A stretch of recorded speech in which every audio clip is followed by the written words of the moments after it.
How are you doing today, Roxana? I'm great. I'm back in rainy old England after my tour in America, so I'm a bit sort of like, I miss America, actually. How long were you over? I was there for like a few weeks, for quite a few weeks, in LA and then New York. And then, I just love America. I love being there. I love New York. It was my first time there. So hopefully I'm coming back again soon. I might be going to see Kiss because my publicists represent Kiss. Uh-huh. So I might be doing an interview with them. Oh, how cool. Which one are you going to get? Paul Stanley or the whole band? Yeah, I think, I'm supposed to be doing a few interviews on TV in America, so I think whilst doing that, I also come over to Kiss and talk to them and make a little video, and possibly just to kind of maybe have another book signing in New York or whatever, so carry on where I left off, really. Well, that's great. Is that going to be part of like a television show, or is that an internet-based show, or?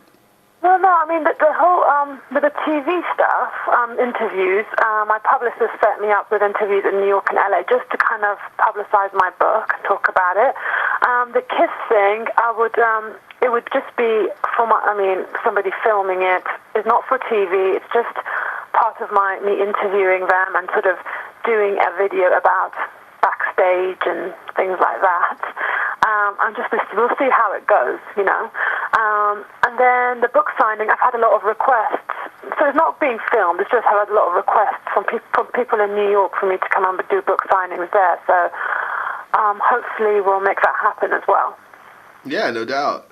So let's talk about your exciting new book, The Last Living Slut, Born in Iran, Bred Backstage, that details your coming of age in the tyrannical and suppressive social and political climate of Tehran, Iran, as well as your dealings with the seedy underbelly of the rock and roll world. At what point did you become inspired to put pen to paper and tell your life story? Well, initially I didn't want to write about the whole thing because some of it was my secret life. I had a double life, you see, so I didn't tell anyone about my rock and roll lifestyle. So initially it was just a book about Iran. That's it, It was, when I was at university, I was like, I'm going to write about the war, the revolution, being in prison, my family being politically active, being sent to England and stuff. And then somebody suggested I write about my life in rock and roll, and I was like, oh my God, it's so explicit, and it's crazy, and I don't want my family to know. Yeah. And but I started off. I started off writing about Bullet for My Valentine, and then Adler's Appetite about Stephen Adler, Poison the Well, and Avenged Sevenfold, and then and it went on from there, really. And then there were all these bands. Some of them I didn't write about. Some of them I just totally left out. Some of them I limited what I could say. Some of them was really stuff that was embarrassing that I just didn't put in at all. So, yeah. It kind of became a crazy story, really, showing two different types of lives, the contrast between two lives. So in your book, you've made an effort to strip the word slut of its negative and often sexist connotations in place of a more positive attributes. Why was it important for you to address that issue? Because, I always thought about the double standards of the society we live in, and I always thought about how totally different rules apply to men and women, whereas we're all human beings. And I just thought how in men it's kind of really celebrated and patted on the back and just, having lots of sexual partners. And if a female does that, it's kind of so negative, and it's just taken to, she's vilified, she's like really put down for doing the same thing as a man. And so I kind of wanted to write about the title of the book and about the word I've used, The Last Living Slut, and I just thought I wanted to explore the theme a little bit about owning the word, how gay men might own the word queer, gay men and women. So I thought about owning the word slut because I just thought, why does it make me a bad person or other women a bad person if they have sexual partners and if they really are into sexual experimentation? Surely, there might be nice people, but just how does it define them as a whole human being? So I just wanted to explore the theme of that a little bit. Now, why is it The Last Living Slut? Because I wanted to say that hopefully I am the last living of the negative term slut and the first living of the positive. So I wanted to hopefully to banish, attempt to bring into attention to people's lives to banish this negative sense of the word, to call it the last living of the negative sense of the word, and bring a whole new meaning for the first living of the new sense of the word slut. Uh-huh. So tell me about how the reception's been for the book. Has it been mostly positive? Have you got a lot of nasty emails? How has that been going? No, you know what? I've just had such nice stuff. I mean, I'm so touched and I feel really humbled because I get emails from all over the world, like, not just like the Western world, like USA, England, Australia, but like Turkey, Lebanon, and then also like obviously Europe, Italy, France, whatever, and just and from Iran as well. And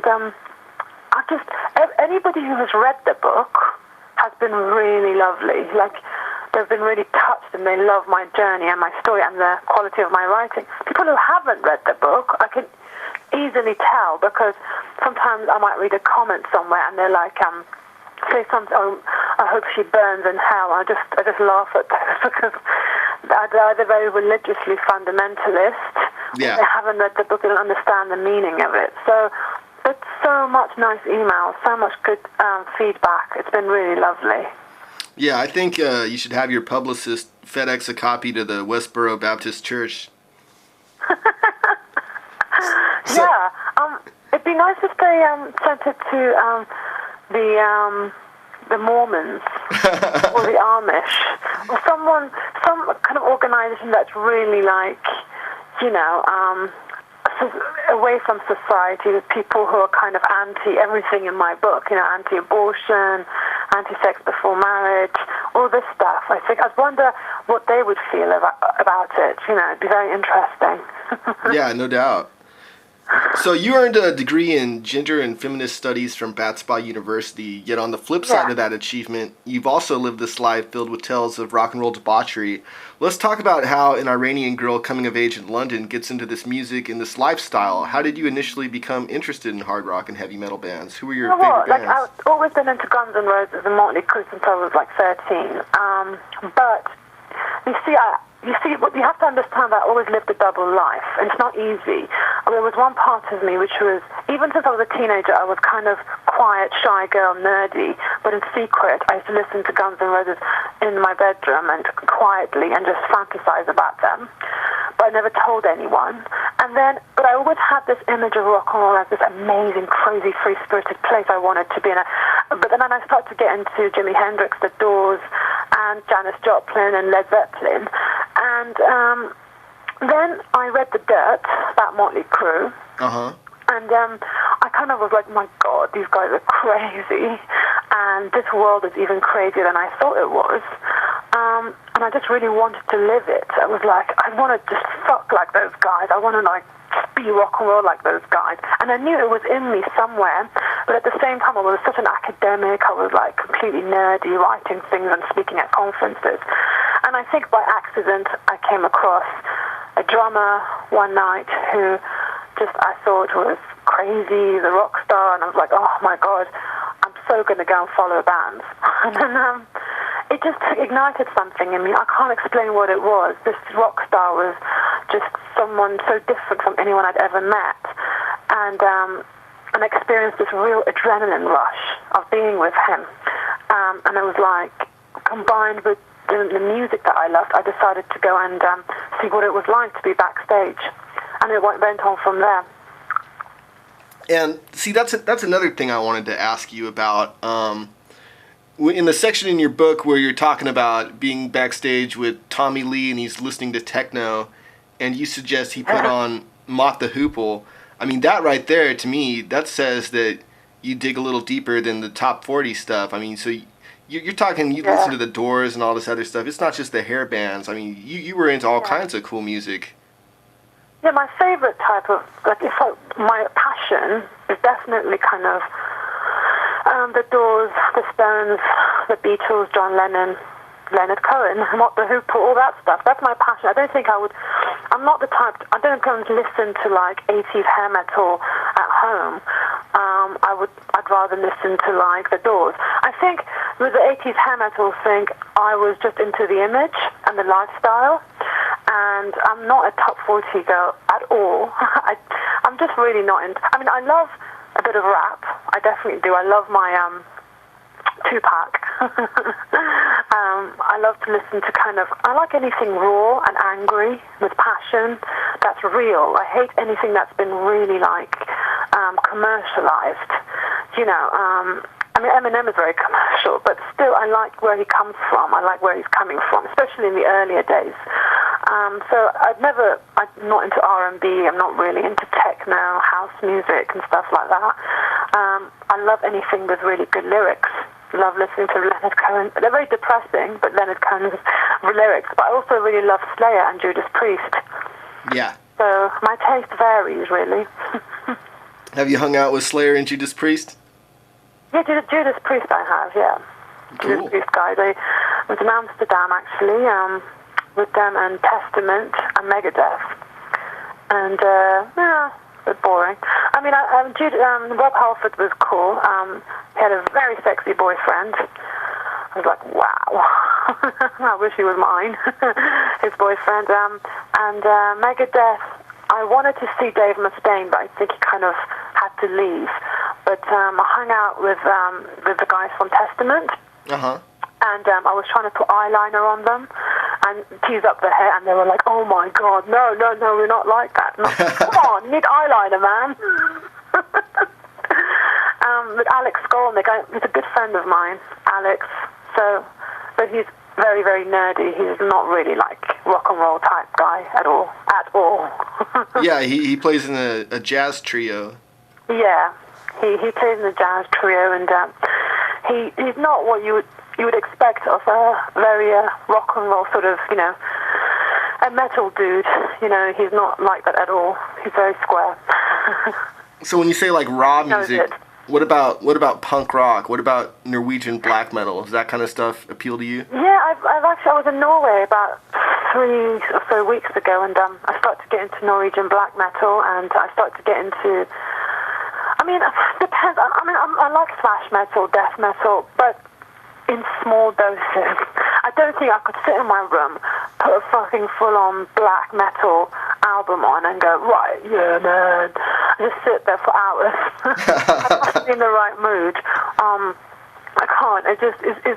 I love thrash metal. I love all that. I like everything. I just don't like R&B, techno, and house. That's it. Just hate things like that. As long as it's metal, I'm fine with it. Yeah, me too. So, The Last Living Slut, of course, details many of your sexual encounters with members of some pretty popular bands.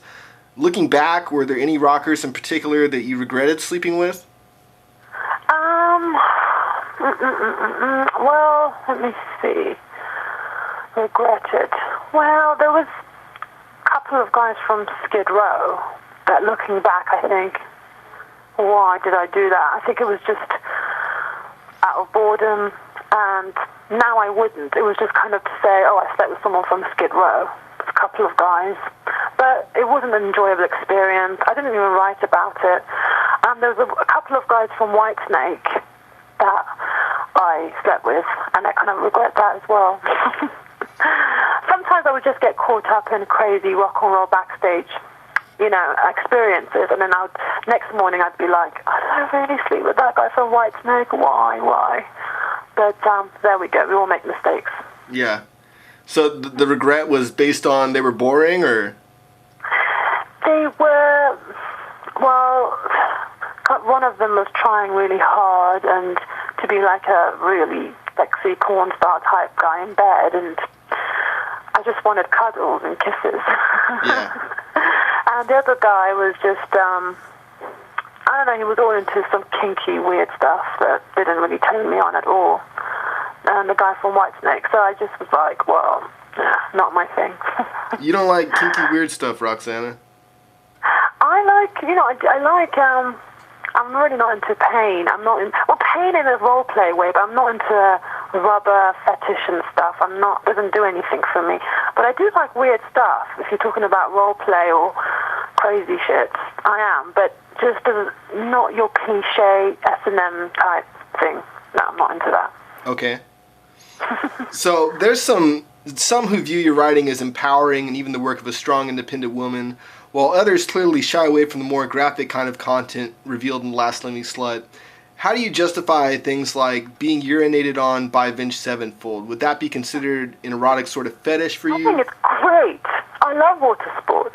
I mean, I like doing it onto people. I like doing it. I mean, and it's got, the thing is, with Sinister Gates, it was kind of like a experiment to see how far I could push the buttons of these lovely Cheerios-fed Huntington Beach Boys, because I knew that underneath this crazy metal image, they weren't raw like Sex Pistols guys. They were just proper nice boys who lived in nice homes with their mum and dad, and they were looked after. So I wanted to push the boundaries and go on then.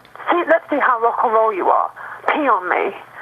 That it was such a rush to get Sinister Gates to be a bit shaken and be like, oh my god, this is so weird. It was such a rush for me to see someone like that who's adored by so many fans to be a bit scared. Yeah. So that was cool, but the thing with things like that, really extreme stuff like water sports, is not. It's the rush. You're doing something so sleazy and so wrong that gives me a kick. And it's not something I do very often at all. It's just in particular moments, if it's going to push the buttons of a guy and see how far I can push his boundaries, then, yeah, it's a bit of an adrenaline rush. I'm definitely really hot.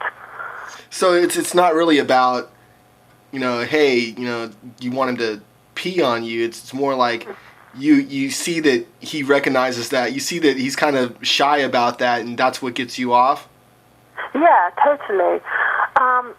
It's kind of like, knowing that a band who's known for being like Avenged Sevenfold, who have so many fans and who are like these metal guys, but really I know that they're maybe a bit vulnerable boys underneath when I hang out with them, and I see that.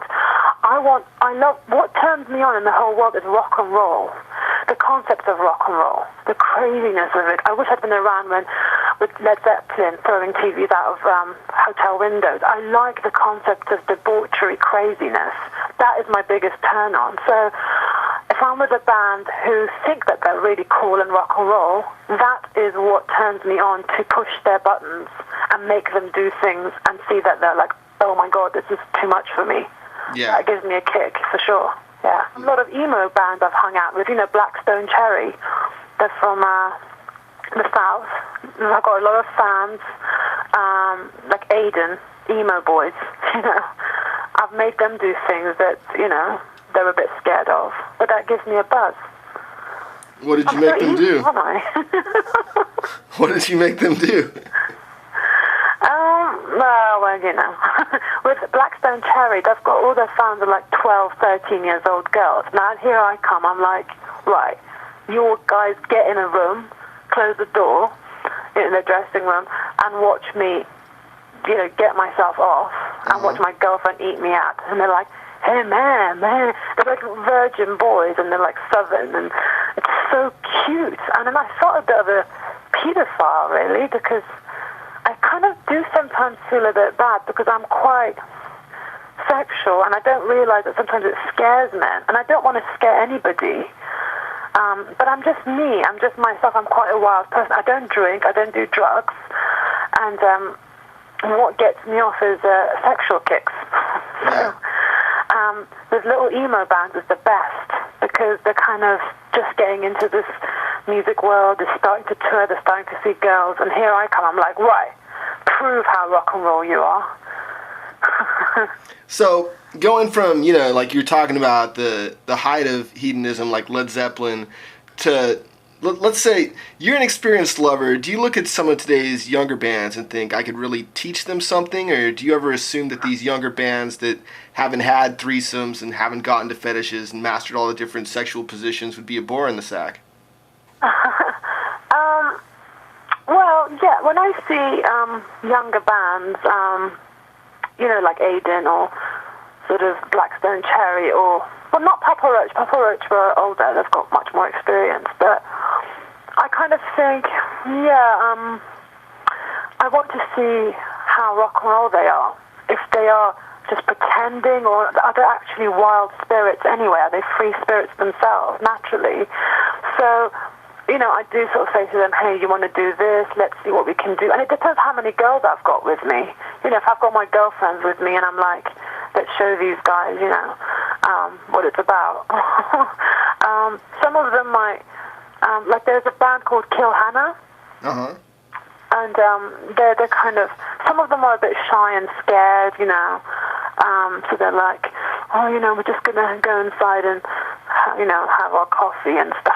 And I leave them because if they're too scared, I don't want to push them to do anything they don't want to. But with other bands, they're more up for proving themselves, Sure. So it's always fun with younger bands because they're ready for corruption. Yeah, so it can be fun. You have to get out of the way for these little 12-year-old fans that are screaming for them. They're really annoying. Yeah, and how do you do that? Oh, I just push them out of the way. I just go, go away. I'm coming through, can you just get out of the way? And they're like, are you his girlfriend? I'm like, no, I'm going to fuck them all. Now, don't say that to 12-year-olds, by the way. I would never say that to a child. I say it to like the old, then they're like 17, 18-year-old fans. Yeah. So one more question before we move on here. Are there any artists in particular that you've always wanted to get to know that you haven't got around to meeting yet? Eminem. Eminem. Eminem, just because he's just a bad boy. Yeah. Him, and I really want to meet Rage Against the Machine because I just find them really fascinating. I absolutely adore their music, but also as people, I want to talk to them. I want to meet a rock star that's got a lot of brains as well as alpha male anger. Uh-huh. So Rage Against the Machine, it would be cool to meet them, definitely. So on a more serious note, as someone who grew up in Tehran, Iran, would you like to comment on the current Sakina Ashtiani case that's currently making the headlines?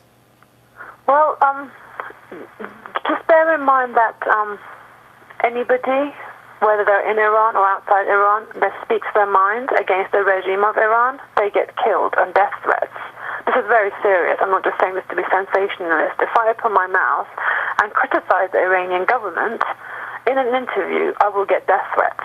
So I'm just going to say about that obviously stoning is a very medieval form of punishment. It takes 20 or something minutes to die, and it's not even tried in a proper court. It's based on hearsay. It's kind of like the medieval times or the witch hunts of Salem, which was like about just based on rumor. These people get punished for that, which is just somebody should do something about it in Amnesty International or something. So that's all I say. So are you concerned about the reactions from the Iranian world and the possibility that someone might issue a fatwa on you? It's very difficult to say. I was thinking of going to Iran, but everybody's advising me not to because they say that they will already know everything I'm doing. To be honest, I don't know. It's very hard to say because who knows what will piss them off. I mean, I could be getting death threats for being morally corrupt, which is just, they could just, do it like that way. But I just haven't insulted the, Prophet Muhammad. I haven't insulted the Quran. I don't think they would have a justified reason to do anything to me because, like Salman Rushdie wrote a book against the Quran. But again, they could still issue death threats because I'm a morally corrupt person. And I'm Iranian, so you never know. I hope not. I sincerely hope not. There's tales of oppression and pretty graphic depictions of sexual abuse found in The Last Living Slut. What did you find most challenging about writing this book? Was it ever hard for you to put some of these stories into words? Well, yeah, it was really hard to write about certain things, like the child sexual abuse and also about abortion. That was just icky. I wanted to get away. I couldn't actually physically write it. I had to really be strong and just go, okay, I have to do this, and then put it away and walk away from it. Even now I can't read some of those excerpts.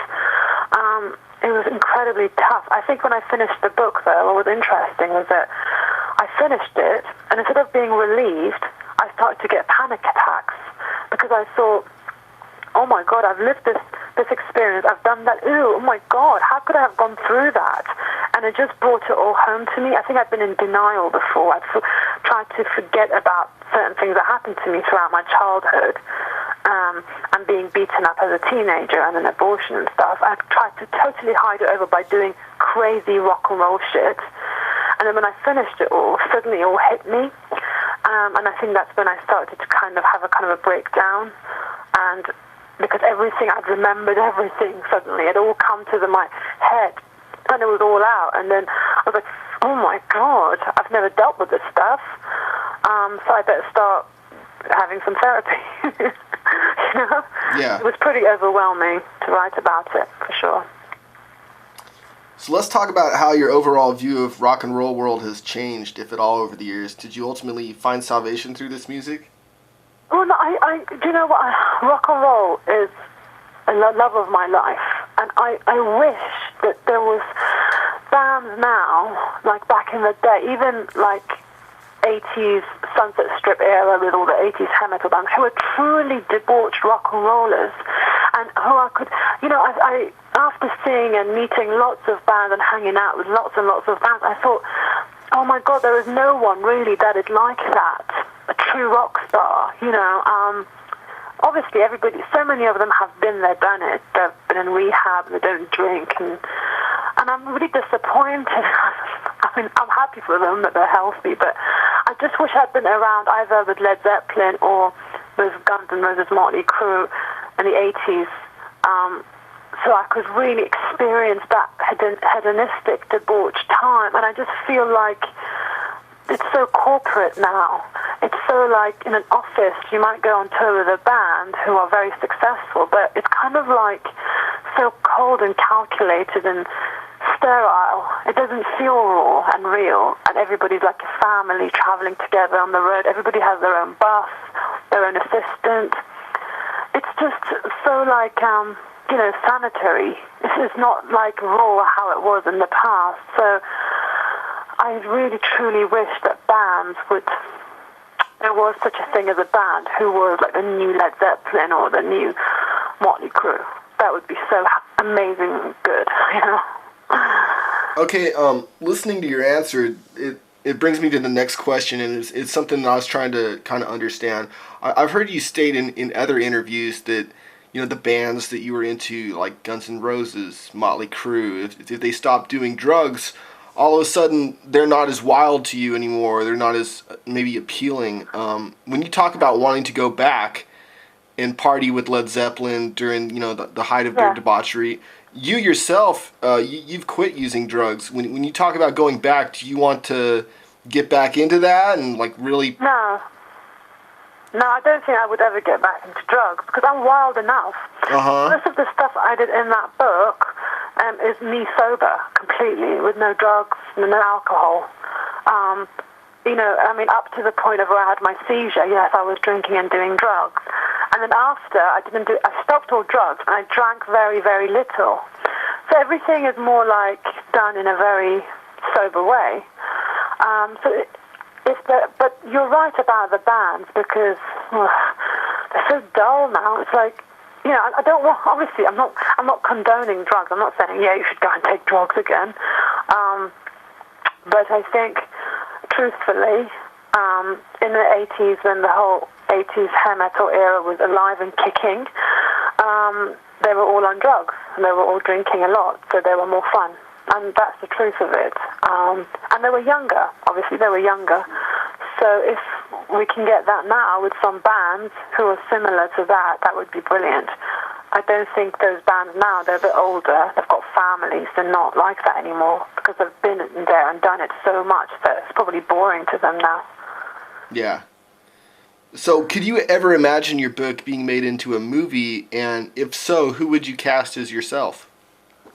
Well, into a movie, it'd have to be a very dirty movie. It'd have to be it would either have to have taken out a lot of explicit stuff, or it would have to be an X-rated film. I think I want to play myself. I don't know. I'd really like to play myself, or I don't know, get someone. Natalie Portman, sort of, if she can be crazy and wild, might be good. Yeah. But apart from that, no, I'd have a clause in my contract that she gets to play herself. That'd be awesome, actually. I could repeat all those experiences on film. So let's talk about your plans for the future and any kind of long-term goals you're working towards. Now that the book's out, what's next for Roxana Shirazi?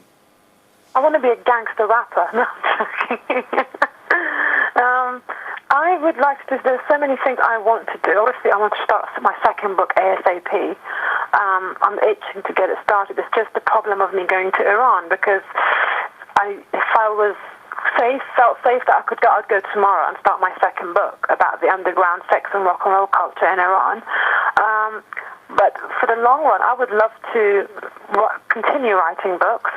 I would like to write about other people's lives, real crazy stuff that people don't talk about, but it happens. I'd like to be able to do maybe a stage show of my book, like a one-woman show. I did a lot of theatre in the past, a lot, and I'd like to continue to do that. And anything that's controversial and artistic, I'd like to be able to get involved in that. So whether it's theatre, writing, or the acting, it'd be brilliant to do that. And maybe I'd like to make a rap record. A really hardcore, like Lil' Kim, sort of. I'm a good rapper, so, it'd be cool. Cool. But also, I used to teach at university. It'd be cool to do that as well, to continue doing some of that. And I've worked with a lot of animal rights charities, like, wildlife. I'd like to be able to do hands-on work with wildlife. So there's so much stuff I want to do. For now, what I'm doing is I'm doing a lot of promotion for the book, and I have plans to go to America, obviously, to do that video with Kiss. So that would be really good. Yeah, that'd be awesome. Yeah. Well, thanks for taking the time to chat with me today, Roxana, and here's wishing Thank you. much success. Any last words for your fans? Keep rock and roll alive, man. Don't get corporate. Just remember how amazing rock and roll is, and just keep on rocking.